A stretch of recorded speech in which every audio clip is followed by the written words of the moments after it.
네, 오늘은 허락되지 않는 것이 은혜일 때라는 제목의 말씀을 우리가 함께 나누기 원합니다. 오늘은 우리가 좋아하지 않는 거절감에 대해서 말씀을 드리려고 합니다. 사람들이 불편해하고 상처를 많이 받는 일 중에 하나가 바로 거절을 당하는 것입니다. 그래서 어떤 사람들은 거절당하는 것이 두려워서 다른 사람에게 부탁을 아예 하지 못하는 그런 경우도 있습니다. 거절을 당하게 되면 우리는 나를 거절하는 그 상대방에 대해서 섭섭해하고 또 동시에 나 스스로에 대해서는 실패감과 실망감을 갖게 됩니다. 따라서 감정에 민감한 사람일수록 이러한 경험을 하고 싶어 하지 않습니다. 문제는 우리가 사람에 대해서뿐만 아니라 하나님께 대해서도 동일한 감정을 갖는다는 것입니다. 내가 기도했는데 하나님께서 그 기도에 응답해 주시지 않는다고 여겨질 때 우리는 하나님께 섭섭함을 느끼게 되고, 또 하나님은 내 기도는 들어주시지 않는다고, 하나님은 나를 사랑하시지 않는다고 생각하면서 실망하게 되는 것입니다. 그러나 여러분, 우리가 기억해야 할 것은요, 때로는 이 거절이 바로 사랑이라는 사실입니다. 우리가 아이들을 키우다 보면은 아이들은요, 부모에게 끊임없이 무엇인가를 요구합니다. 배고프다, 아프다, 졸리다, 심심하다, 춥다, 덥다 하면서 부모가 계속해서 자신들의 이 욕구를 충족해 줄 것을 요구하는 것입니다. 그러면 부모는 그 요구들을 들어줌으로써 아이가 편안하게 자라가도록 이렇게 도와주는 것이죠. 그런데 때로는요, 아이들이 무리한 요구를 할 때가 있습니다. 자신의 능력으로 할 수 없는 것들을 저도 하겠다고 이렇게 떼를 쓰는 경우가 있거나, 또 다룰 수 없는 물건들을 자기도 한번 해보겠다고 이렇게 우기는 것이에요. 이럴 때 어떻게 해야 하겠습니까? 아이들의 요구를 무조건 들어주면 안 되는 것입니다.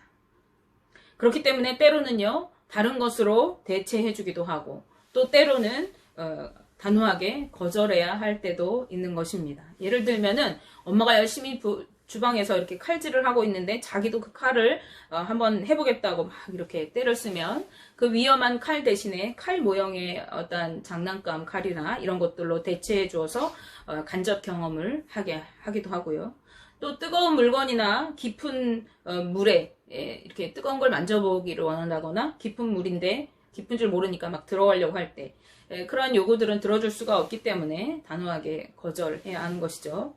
이것이 그 아이를 미워서가 아니라 오히려 아이를 너무나도 사랑하기 때문에 위험에 처하지 않고 건강하고 안전하게 살아가도록 보호하기 위한 것인 것입니다. 하지만 아직 분별을 하지 못하는 아이들은요, 그것이 뜨거운 것인지 위험한 것인지 깊은 것인지 알지 못하기 때문에 그저 자신의 요구가 거절되었다는 것만으로 실망하고 떼를 쓰고 불평을 하기도 합니다. 그 앞에 어떠한 위험이 있는지 분별할 수 없기 때문에 자신들의 눈에 그저 재미있고 신기하고 좋아 보이는 것입니다. 그런데 가만히 생각해 보면요, 하나님 앞에서 우리의 모습이 이런 어린아이와 같은 그런 모습일 때가 많이 있는 것을 우리가 알 수 있습니다. 우리는 그저 내 필요를 따라서, 내 욕망을 따라서 좋아 보이는 것들, 또 신기해 보이는 것들, 재미있어 보이는 것들을 이것저것 하나님께 요구하고 때를 씁니다. 잘 살면 좋을 것 같아서 부귀영화를 구하기도 하고요.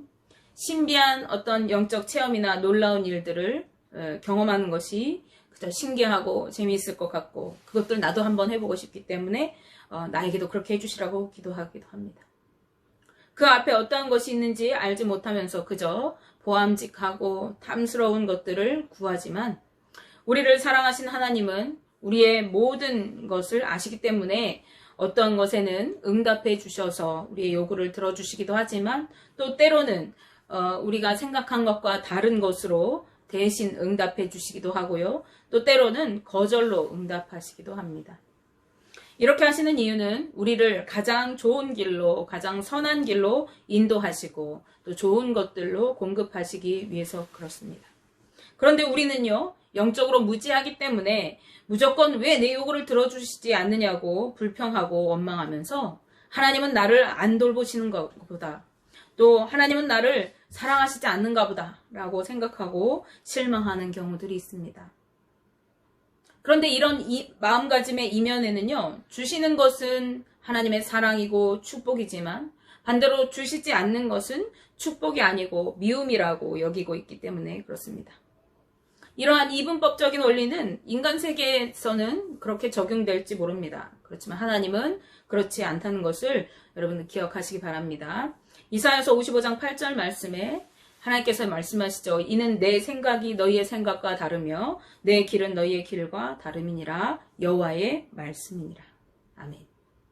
하나님은 당신의 백성들이 하나님 안에서 평안하고 행복하게 살아가면서 하나님의 축복을 누리기를 원하십니다. 자기 백성을 사랑하시되 끝까지 사랑하시고 참고 인내하시면서 그분의 사랑을 우리에게 보이기를 원하시는 것입니다. 그러므로 그분의 거절과 금지 명령은 하나님의 자기 백성을 향한 사랑의 다른 표현인 것입니다. 여러분은 이스라엘의 위대한 지도자였던 모세를 기억하실 것입니다. 하나님은 이스라엘 백성을 애굽에서 출애굽하여서 가나안에 다다를 동안에 리더로 모세를 세우셨고 축복의 땅인 가나안에 이르도록 그를 백성 앞에 지도자가 되게 하셨어요. 하나님의 대언자가 되게 하셨습니다. 그렇지만 정작 축복의 땅인 가나안에는 들어가지 못하고 요단강 앞인 모압 땅에서 그를 죽게 하십니다. 성경은 그가 무리바에서 하나님의 거룩함을 드러내지 않았기 때문이라고 기록하고 있습니다. 그는 물이 없어서 불평하고 원망하는 백성들을 위해 반석을 명하여 물을 내라고 하신 하나님의 말씀을 따르지 않고 반석을 2번이나 내리쳤습니다. 그 일로 가나안에 들어가지 못하고 요단강 앞인 이 모압 평지에서 죽게 된 것입니다. 우리가 인간적으로 생각해보면 하나님이 참 너무하신 것 같다라고 이렇게 보여집니다. 왜냐하면 오랜 세월 동안 하나님의 대언자로 쓰임을 받았는데 겨우 반석을 2번 쳤다는 이유로 그를 축복의 땅에 들어갈 수 없게 하시다니 좀 심하다라는 생각을 갖게 되는 것이죠. 그러나 모세는요, 내가 그 땅에 들어가지 못하리라고 하는 하나님의 말씀에 억울해하고 불평하지 않았습니다. 너무하신 건 아니냐고 하나님께 따져 묻지도 않았습니다. 그 이유가 무엇일까요? 우리가 성경을 자세히 읽어보면요, 하나님께서는 말씀을 어기긴 했지만 이 모세를 미워하지 않으셨다는 것을 알 수가 있어요. 신명기 34장 1절에서 4절 말씀에 하나님은 자신이 약속하신 땅을 모세에게 빠짐없이 다 보여주시고 그분의 약속이 신실하심을 알게 하십니다. 우리가 4절 말씀을 한번 보시면요. 여호와께서 그에게 이르시되 이는 내가 아브라함과 이삭과 야곱에게 맹세하여 그의 후손에게 주리라 한 땅이라 내가 내 눈으로 보게 하였거니와 너는 그리로 건너가지 못하리라 하시매 라고 말씀합니다. 그런가 하면은 모세가 죽는 날까지 그를 건강하게 지켜주셨어요. 신명기 34장 7절 말씀에 모세가 죽을 때 나이 120세였으나 그의 눈이 흐리지 아니하였고 기력이 쇠하지 아니하였더라 라고 말씀합니다. 죽을 때가 될 때 그의 나이가 120세였는데 눈도 흐려지지 않아서 또렷하게 잘 보이고 기력이 쇠하지 않아서 건강하게 살았다는 거예요. 그는 하나님의 뜻을 따라서 건강하게 살다가 또 건강하게 죽었던 것입니다. 그럼에도 인간적인 우리가 생각으로 본다면 이왕이면 거기까지 가게 하셨으니까 축복의 땅에서 좀 살게 하시다가 데려가시지 하는 그런 생각이 들기도 합니다. 그런데 말씀을 읽다가 그렇게 하지 않으신 것이 하나님의 축복이라는 생각을 하게 되었습니다. 모세가 어떤 사람입니까? 우리가 성경을 보다 보면요, 이 모세는 다혈질적인 그리고 욱하는 성격이 있는 그런 사람이에요. 이스라엘 백성들이 자기가 하나님께 율법을 받으러 이제 시내산에 올라갔는데 그 사이에 금송아지를 막 만들어가지고 세워놓고 그것이 우리를 여기까지 인도한 하나님이라고 하면서 그 앞에 제사를 하고 막 기뻐하는 이 백성들을 볼 때 모세는 거침없이 하나님께서 십계명을 써주신 그 돌판을 땅에 던져서 깨뜨려 버리고 말았습니다. 그런가 하면 무리바 물가에서 물이 없다고 불평하는 그리고 하나님을 향해 원망하고 있는 이 백성들의 화가 난 모세는요, 반역한 너희여 들으라, 우리가 너희를 위하여 이 반석에서 물을 내랴 하고 소리치면서 반석에게 명하여 물을 내라고 하나님 말씀하셨는데 그 반석을 2번이나 내리쳤습니다. 이런 연약한 모세가 가나안에 들어갔다면 어떨까요? 그는 얼마든지 스스로 죄를 지을 수 있는 인물입니다. 또 스스로 죄를 짓지 않는다고 할지라도 수도 없이 하나님을 반역하는 이스라엘 백성들을 지켜보면서 그들 때문에 모세는 하나님의 백성인 이스라엘 백성들을 향해서 저주하고 화를 내면서 죄를 지으며 살았을 것입니다. 성경은요, 이스라엘 백성들이 가나안 땅에 들어가게 될 때에 그 땅에서 정착하면서 풍요한 삶을 살게 되고 그때에 하나님을 잊어버리고 반역할 것이라고 하는 것을 경고하고 있는 말씀을 우리가 볼 수 있어요. 따라서 가나안 땅에 들어가게 된다면 모세는 하나님께서 약속하신 축복의 땅을 맛보기는 하겠지만 그 속에서 죄를 지으면서 하나님께서 원하지 않는 삶을 살아갔을 것이 분명하고 또 그로 인해서 하나님의 진노를 당하게 되었을 것입니다. 따라서 그보다는 오히려 하나님의 그 땅에 들어가지 않고 하나님의 뜻대로 살다가 하나님께서 원하시는 때에 거두어 가신 것이 모세에게는 축복인 것이라고 여겨진 것이죠. 이러한 맥락에서 오늘 본문 말씀을 우리가 보게 될 때 하나님께서는 불순종하여 죄지은 아담과 하와를 에덴 동산에서 내쫓으시고 또 생명나무를 금하신 것 또한 하나님의 축복인 것입니다. 하나님께서는 하나님의 형상을 닮은 아담과 하와를 창조하시고 그들을 위해서 에덴 동산을 만드셨어요. 그리고 그곳에 있는 모든 밭의 채소와 탐스럽고 보기에 좋고 보암직하고 먹음직한 모든 나무의 열매들을 그들에게 먹을거리로 주셨습니다. 물론 선악을 알게 하는 나무의 열매를 제외하고 말이죠. 즉 그 동산의 모든 것들을 누리면서 하나님과 영원히 행복하게 살기를 원하셨던 것입니다. 그렇기 때문에 그들이 동산에 있는 모든 것들을 누릴 수 있도록 허락해 주신 것이죠. 그러나 죄를 짓게 된 그들은 거룩하신 하나님과 더 이상 함께 할 수가 없었습니다. 왜 그럴까요? 부정한 그들이 죄가 없으신 거룩한 하나님과 함께 하게 될 때에 하나님의 공의로운 심판 앞에서 그들은 반드시 죽을 수밖에 없기 때문에 그렇습니다. 그렇지만 하나님께서는 자신의 형상을 닮은 인간을 자신이 창조하신 보기에 심히 좋았던 이 인간을 죽기 원하지 않으셨어요.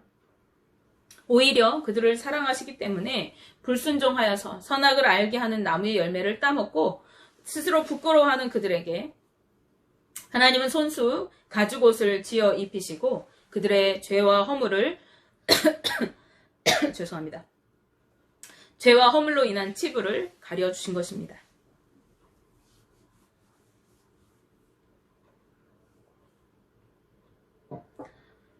그런데 왜 그들을 영원히 살 수 없게 하셨을까요?